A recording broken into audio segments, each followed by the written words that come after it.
توجہ کرنا میری بات پہ، ایک مسئلہ بھی سمجھ میں آئے گا۔ لوگوں نے نماز کی نیت باندھی تو حضرت مسلم بن عقیل امامت کر رہے ہیں، ہاتھ باندھے ہوئے ہیں، تو بہت سارے لوگوں نے پیچھے ہاتھ چھوڑ دیے۔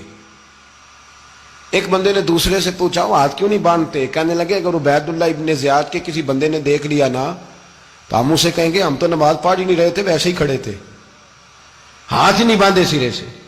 جب نماز کی امامت باندھی تو 10-11 صفیں تھیں۔ جب مسلم بن عقیل رضی اللہ تعالیٰ عنہ نے سلام پھیرا تو پیچھے بندہ ہی کوئی نہیں تھا۔ حضرت مسلم بن عقیل کو گرفتار کیا گیا۔ عرب کا رواج تھا دشمن کو سخت سزا دیں تاکہ باعث عبرت بنے۔ بہت اونچا مینار تھا کوفے کا، گورنر ہاؤس کا، اوپر لے جا کے جناب مسلم بن عقیل کو زمین پہ گرایا گیا۔ اور جب وہ شہید ہو گئے تو شہید ہونے سے ایک رات پہلے وہ خط لکھ چکے تھے امام حسین کو کہ آپ آ جائیں، حالات بڑے اچھے ہیں۔ خط ملا تو امام حسین مکے سے کوفے کی جانب چل پڑے۔ امام علی مقام رضی اللہ تعالیٰ عنہ جب چل پڑے، تشریف لا رہے تھے تو رستے میں فرزق شاعر ملا، بڑا محب اہل بیت تھا۔ رستے میں ملاقات ہوئی، اللہ اکبر۔ حضرت مسلم بن عقیل جب گرایا شہید ہو گئے تو پھر اس نے اس طرح کیا کہ آپ کی لاش کو لٹکا دیا چوک میں۔ لوگ دیکھتے تھے تو عورتیں بچوں کہتی تھی تو نے باہر نہیں نکلنا، ہم نے نہیں امام حسین کے ساتھ چلنا، بس بڑا خوف ہے، کوئی بندہ نہ باہر نکلے، کوئی نہیں ضرورت ہمیں، حالات بہتر ہوگی تو دیکھی جائے گی۔ آج کتنے لوگ ہیں، کتنی دیگیں پکی، کتنی نیازیں بٹی، کیا کچھ ہوا؟ آپ ناراض نہ ہونا، میں آپ میں سے ہوں، آپ مجھ سے ہیں، یہ بات آپ کی نہیں میری سب کی ہے۔ آج بھی اگر امام حسین کے نام پہ جان دینے کی باری آئے گی تو دیگیں ہی رہ جائیں گی۔ ناراض تو نہیں ہو گئے آپ لوگ؟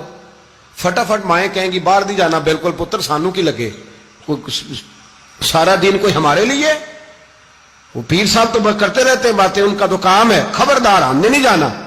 دیگیں دینے کو سارے تیار ہیں، جانے دینے کو تیار ہونا۔ ناراض ہو گئے آپ لوگ؟ چلو کوئی نہیں، ہو جاؤ، خیر صلی اللہ ہے، بات تو ٹھیک کر رہا ہوں نا۔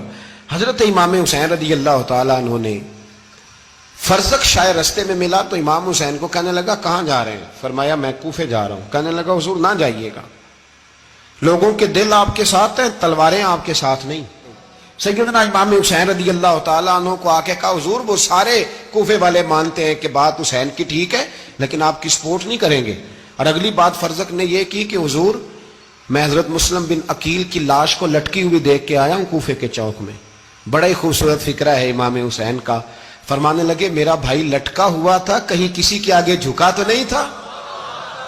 لٹکا ہی تھا نا، کہیں جھکا تو نہیں کسی کے آگے؟ کہا حضور نہیں۔ تو آپ فرمانے لگے اگر مسلم بن عقیل لٹک گیا تو حسین بھی لٹک جائے گا، لیکن جھکے گا۔ حضرت امام حسین تشریف لائے، بچوں سمیت آئے۔ حر بن یزید ایک شخص تھا، حر بن یزید ایک مختصر سا لشکر لے کے اس نے امام حسین کو ایک جگہ پہ روکا، پھر دوسری جگہ پہ روکا، بالآخر تیسری جگہ پہ روکا تو امام حسین نے فرمایا جگہ کون سی ہے؟ کہا حضور کرب و بلا۔ فرمایا بس یہی خیمے لگا دو، یہی۔ حضرت سیدہ زینب نے پوچھا امام حسین سے کہ سارے زمانے نے روکا ہے، ٹھیک ہے آپ حق پہ ہیں، یہ بھی سب نے کہا آپ حق پہ ہیں، پر روکا بھی سب نے، آپ روکے کیوں نہیں؟ تو ابن کثیر اور ابن اسیر لکھتے ہیں کہ امام حسین رو پڑے، کہنے لگے بہن میں رک جاتا پر میں نے رات کو نانا مصطفیٰ کو خواب میں دیکھا ہے۔ تو حضور نے فرمایا حسین اگر آج یہ رواج پڑ گیا نا یزید جیسے لوگوں کا تو قیامت تک پڑا رہے گا، پھر لوگ کہیں گے کوئی نکلا نہیں تھا تو ہمیں بھی نکلنا، پھر لوگ ظالموں کے سامنے گردنیں جھکانے کے عادی ہو جائیں۔ میں کہتا رہتا ہوں، کہہ رہا ہوں، کربلا کی جنگ کفر اسلام کی جنگ نہیں، کفر اسلام کی جنگ نہیں کربلا کی، کیونکہ یزید تو بڑا پکا نمازی تھا، خطبہ دیتا تھا وہ تو۔ جب امام حسین رضی اللہ تعالیٰ عنہ نے کربلا کے میدان میں جمعے کا دن تھا تو یزید کے سامنے کو بات کرنی شروع کی، عمر بن سعد کے سامنے، تو عمر بن سعد کہنے لگا حسین زیادہ باتیں نہ کر، ہمارا جمعہ لیٹ ہو رہا ہے، جنگ کے لیے تیار ہو، فٹافٹ آ۔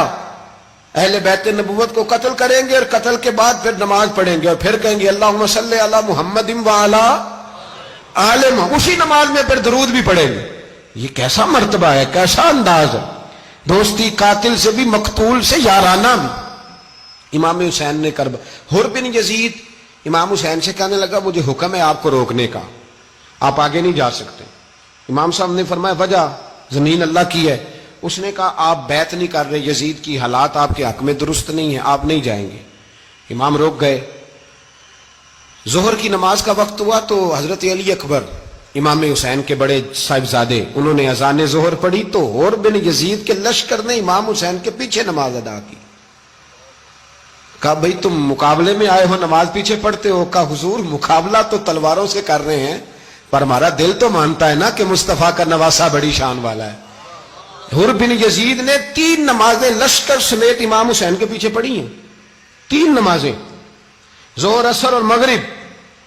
پھر امام حسین کے سامنے شرائط پیش کی کہ آپ کو یہاں گھیر لیا گیا ہے، یہاں آپ بیعت کریں گے، یہاں آپ جنگ کریں گے، 2 ہی باتیں۔ امام حسین نے فرمایا نہیں بھائی بیعت تو میں نہیں کرتا، اس کے علاوہ تم جو کہتے